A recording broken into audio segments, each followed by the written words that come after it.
2018년 8월 늦은 시간 새파랗게 질린 한 남자가 경찰서로 뛰어들어옵니다. 온몸을 바들바들 떨면서 몹시 불안해하는 모습인데요. 자신이 의뢰를 받고 누군가를 죽이려고 했다. 그런데 마지막에 발을 빼려고 했더니 의뢰인은 오히려 나를 죽이려고 하더라 하는 믿지 못할 내용입니다. 보통 사건이 아니라고 직감한 경찰은 바로 이 남자의 휴대전화부터 들여다봅니다. 오늘 사건연구소의 키워드는 비뚤어진 모성입니다. 자, 그러니까 살인 청부 의뢰를 받은 사람, 킬러죠. 이 사람이 의뢰인한테 협박을 받다가 킬러가 경찰서 와가지고 저 좀 살려주세요 하고 막 이렇게 막 하고 있어요. 뭔가 이 상황이 좀 이상합니다만. 네, 이게 2018년 8월 6일이었습니다. 한 30대 남성이요, 상당히 겁에 질려서 이 대구 동부경찰서로 뛰어들어옵니다. 이 살려달라는 남성을 좀 진정시키고 얘기를 들어보니까 자신에게 청부살인 의뢰가 들어왔다는 겁니다. 그런데 2번을 실패했고 3번째 시도를 앞두고 있는 상황인데 너무 겁에 질려서 나 더는 못하겠다라고 얘기를 했더니 그 의뢰인이요, 그럼 내가 너를 죽이겠다면서 협박과 위협을 했다는 겁니다. 이 청부살인 의뢰인이자 협박범으로 지목된 건 34살 또 다른 남성이었습니다. 킬러를 고용한 그리고 킬러를 협박한 그 34살 남성 불러야죠. 사실 굉장히 황당하죠. 청부살인을 의뢰받은 사람이 경찰서로 들어와서 제가 의뢰인으로부터 협박을 받고 있어요라는 것도 굉장히 황당한데, 더 황당한 건 살해해달라고 했던 게 그 의뢰인의 어머니였습니다. 일단은 이 남성이 정확하게 특정인을 지목을 했으니까 당연히 경찰은 불러서 조사를 해봐야겠죠. 우리 엄마를 죽여달라. 네, 그래서 살인을 청부했다는 그 사람을 데리고 와 보니까 굉장히 평범한 30대 남성이고 회사원이었다고 합니다. 그래서 이런 신고가 들어왔다고 이제 경찰이 알려줬겠죠. 당신이 지금 당신 어머니를 살해해달라고 의뢰했다던데, 그러니까 무슨 소리야, 말도 안 돼요, 나 몰라요. 그래서 굉장히 태연하게 잡아댔다고 합니다. 그래서 경찰이 일단 그 휴대전화 통신 내역, 문자 등을 살펴보니까 아주 깔끔했는데 딱 눈에 띄는 문자가 하나 있었다고 합니다. 2달 전에 온 문자였는데요. 울진경찰서 교통계입니다. 빨리 진단서 제출해 주세요. 라는 내용이었습니다. 교수님, 저 문자가 뭐였는데요? 저게 이제 실제로 저 남성이 그럼 교통사고가 났나 보다 이렇게 생각을 하실 수가 있는데, 이 교통사고를 당한 것은 이 남성이 아니라 그 남성의 아버지였습니다. 자, 그러면 이 어머니 살인 그 청부와 연관돼서 의혹을 받고 있는 그런 상황인데 아버지도 최근에 교통사고를 당했다? 그러면 경찰 입장에서는 이게 뭔가 좀 냄새가 난다 이렇게 생각을 갖다 할 수 있겠죠. 그래서 교통사고를 낸 가해자가 있을 거 아닙니까? 그 가해자를 갖다 찾아보니까 경기도 광주에 사는 사람이고 통화 내역도 있었다는 거죠. 그런데 이 통화 내역을 잘 이렇게 살펴보니까 이게 사고가 나기 전에 통화를 한 것이 아니라 또 사고가 나기 전에 이미 가해자하고 통화를 갖다 했다. 이건 어떤 의미죠? 뭔가 이게 시점이 상당히 의심스럽지 않습니까? 그리고 이제 그 사람에게 그 사고가 나기 전에 100만 원을 보냈다는 거죠. 자, 그렇다면 이게 아버지 살해를 부탁을 하고 미리 착수금을 준 것이 아닌가라는 생각을 경찰 입장에서는 하지 않을 수가 없습니다.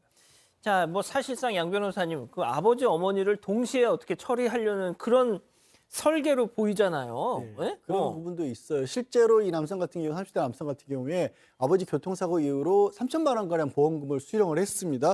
2천만 원이었습니다. 그러니까 돈을 노렸다라고 볼 수 있는 거고, 또 이렇게 내가 오히려 죽음을 당하게 생겼다고 경찰에 자수한 킬러 있지 않습니까? 그 킬러는 주장을 하기를 이 30대 남성이 어머니 앞으로 이 사망사고 보험금은 6억 가량인데 그중에 2억 원을 나한테 주기로 했다. 생명보험이 있으니까 그렇게 하면서 의뢰를 했다라고 그렇게 주장을 하니까 그러면 돈을 노리고 부모님을 살해하려고 한 것인가 라고 볼 수 있는데, 사실 더 충격적인 건 아직 안 나왔습니다. 뭐냐면 이 킬러하고 아들이 킬러 자수하기 전날 둘이 싸우는 장면이 CCTV에 찍힌 거예요. 그러니까 뭐였냐면, 킬러는 지금 나오는 장면이 그런 장면입니다. 나는 못 죽이겠다, 네 어머님 청부 못하겠다 하니까 그럼 내가 너 죽이겠다면서 육탄질 하고 있는데, 지금 가만히 보시면 3사람이죠.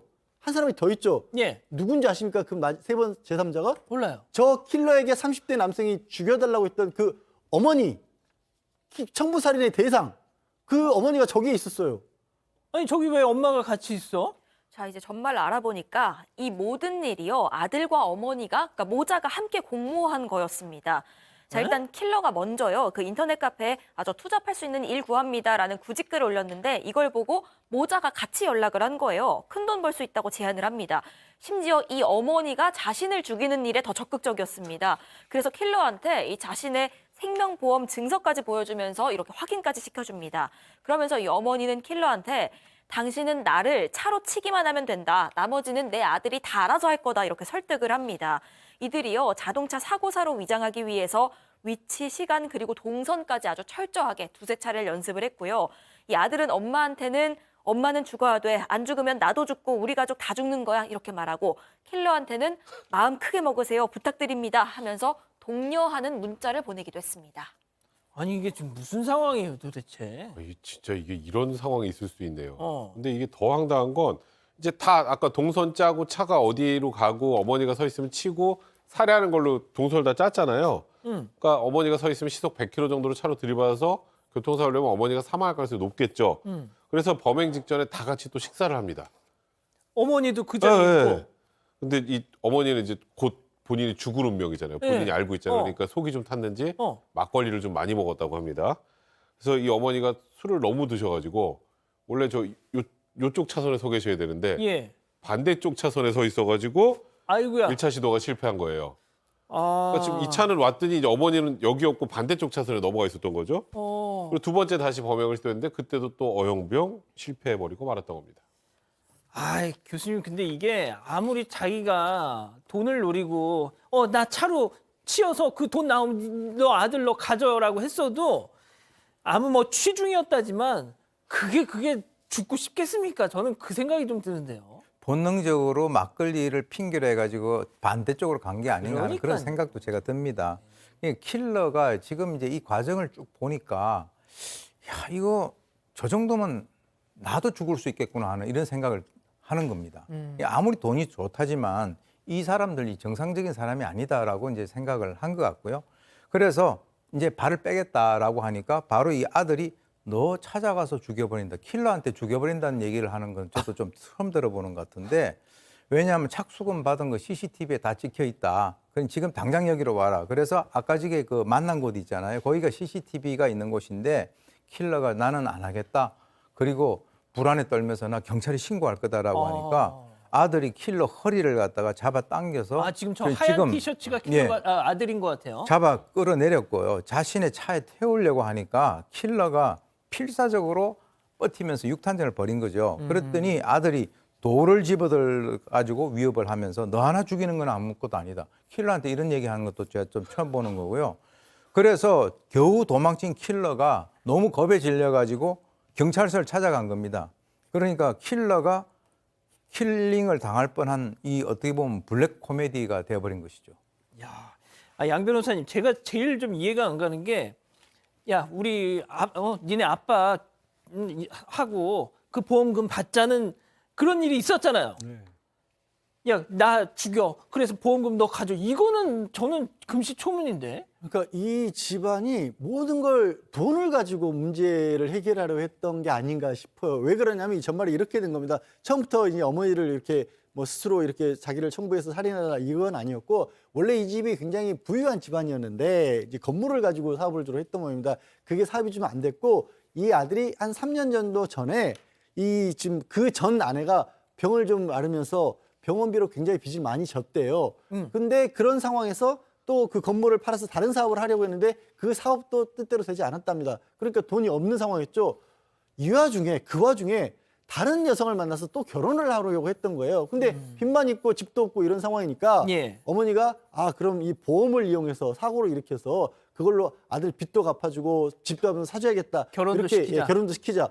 여기 정말 그 모든 걸 돈 가지고 해결하려고 한 건데 그래서 처음에는 이 모자가 아버지를 죽이려고 했던 겁니다. 교통사고. 예, 교통사고로. 근데 아버지가 천만다행히 6주 상해에서 그치니까 그러니까 안 되겠다. 그러면 이번엔 아예 나를 죽여라.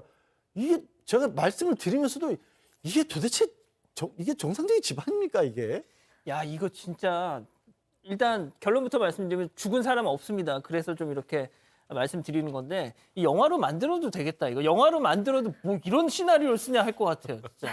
그러니까요. 그런데 이 어머니가 그 1차 목표로 삼았던 건 어쨌든 남편부터 목표로 삼았잖아요. 이건 또 깊은 원한이 좀 있었습니다. 그 남편이 그러니까 아버지가 어머니한테 전처랑 본인이 사별한 상태였는데 이걸 속이고 초혼이라고 속이고 결혼을 했던 겁니다. 그래서 시작부터 좀 원한을 가지고 시작한 결혼 생활이었는데 이 오랜 세월 술을 마시면 좀 폭행이 있었다고 합니다.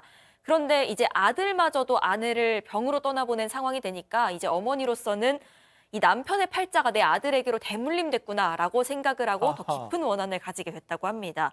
그런데 더 기막힌 건요, 이 아버지도요, 자신이 범행 대상이 됐다는 사실을 이미 잘 알고 있었습니다. 교통사고가 났잖아요. 그 당시에 크게 다쳤는데 아들이 아버지를 병원이 아니라 야산으로 데리고 갑니다. 그리고 세상에. 야산에서 다시 한번 이렇게 살해하려고 범행을 시도를 했던 겁니다. 아이고. 이 당시 아버지가 필사적으로 도망쳐서 살았던 건데 아들이라고 신고를 안 했던 겁니다. 당시 아들은 그 아버지를 함께 살해하려고 했던 공범이 또 따로 있었는데 그 공범에게 아버지가 내 아내를 성폭행해서 아내가 스스로 목숨을 끊었다. 그래서 내가 아버지를 용서할 수가 없는 거다라는 식으로 이 자신의 범행을 정당화하는 거짓말하기도 했습니다. 아유 진짜 이 인간들은 좀 어떻게 해야 되는 거예요, 양 변호사님? 어떻게 됐습니까? 그러게요. 근데 이 사람들 재판을 받아서 재판 받는 과정에서도 새빨간 거짓말이라고밖에 믿을 수 없는 말을 했어요. 아들이 재판 과정에서 뭐라 그랬냐면 내가 마지막 순간에 마음을 고쳐먹어서 이게 어머니를 해치게 하는 걸 막으려고 일부러 범행 위치를 잘못 알려줘서 사고가 안 났다. 이렇게 얘기를 했는데 아니 그럼 판사가 봐보니까 야 그러면 그냥 킬러한테 하지 마 그러면 될 걸 무슨 범행 위치를 잘못 올려서 거기서 사고를 일으키게 하는 겁니까? 믿지 않았고요. 어쨌든 사람이 죽지는 않았지만 굉장히 위험한 상황이었잖아요. 아들 같은 경우 징역 8년, 어머니도 이 징역 5년 선고를 받았고 킬러는 그나마 징역 3년에 집행유예 5년으로 풀려났습니다. 이 중에 킬러가 제일 웃겨. 아유, 이런 말씀 드리면 안 되는데. 자, 교수님, 중요한 게 그게 아니고, 자, 재혼한 아들 재혼시키려고 빚 갚아주고, 집 마련해 주려고 네 애비도 죽여라, 나도 죽여라. 나 역대급 사건인 것 같아, 이거. 그래서 이제 뭐 희생자는 그러니까 쭉 돌아가신 분은 한 명도 없지만 이 사건 자체로만 보면 아주 엽기적인 그런 사건입니다. 저 아들이라고 하는 인간을 키운 사람이 누구냐? 바로 부모죠. 그러니까 이제 부모가 저렇게 또 이렇게 얘기했지 않습니까? 이 와중에 아버지가 아들 처벌을 갖다 원치 않는다. 이게 그렇게 하는 것이 자기들은 자기 자식을 갖다가 위하는 거라고 잘못 생각을 하고 있고 지금도 잘못 생각을 하고 있는 것 같은데 부모부터가 잘못된 생각으로 저렇게 양육을 했으니까 이런 어처구니 없는 결과가 나온 것 같고요. 그 나물에 그 밥이다라는 생각이 드는데 지금 돈 하는 저 세 사람이 지금은 어떤 생각을 하고 있는지 상당히 궁금해집니다. 예, 뭐 씁쓸한 사건이네요. 가족 여러분, 잊지 마시고 구독과 좋아요 알림 설정 여기.